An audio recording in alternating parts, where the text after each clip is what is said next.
नाजरीन, आप देख रहे हैं अक्सर न्यूज। नाजरीन, टंडो आदम सेनेटर मलिक इमामुद्दीन शौकीन ने टंडो आदम तहलका अस्पताल का दौरा किया और मुख्तलिफ वार्ड्स का मुआयना किया। तहलका अस्पताल टंडो आदम में गैस के बिलों की अदम अदायगी की वजह से कई सालों से बंद पड़ी जनरेटर और लोड शेडिंग की वजह से मरीजों को अपनी आवाम की दरपेश मुश्किलातों को देखते हुए तहलका अस्पताल टंडो आदम की इंतजामिया को अपनी जाती जेब से गैस के जनरेटर के बिलों की फंड में 4.25 लाख का चेक पेश किया।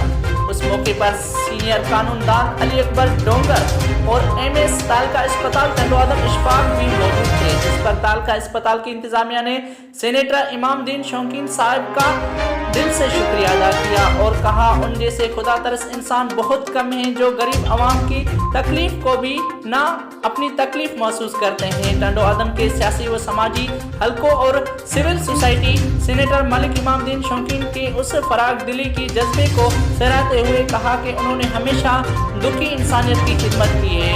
डिवीजन चीफ रिपोर्ट दिशान राही, हक़सत न्यूज़, सांगर। वधीक ख़बरुनि खे ॾिसण जे लाइ ॾिसंदा रहो असांजो चैनल हक़सत न्यूज़ ऐं वधीक अपडेट्स ॾिसण जे लाइ फेसबुक ते वञो, असांजो पेज लाइक कयो हक़सत न्यूज़, यूट्यूब ते असांजे चैनल खे सब्सक्राइब कयो, बेल आइकन दबायो ऐं हर ग़रीब ऐं मज़लूम जो आवाज़ हक़सत न्यूज़ अवांजी लाइ 24 घंटा असांजा नुमाइंदा तव्हांजे इंतज़ार में आहिनि। फ़क़ति हिकु कॉल करण जी ज़रूरत आहे ऐं असां पहुचाईंदासीं अवांजो आवाज़ अहिला ऐवाननि ताईं। हर मज़लूम ऐं ग़रीब जी पुकार, हक़सत न्यूज़।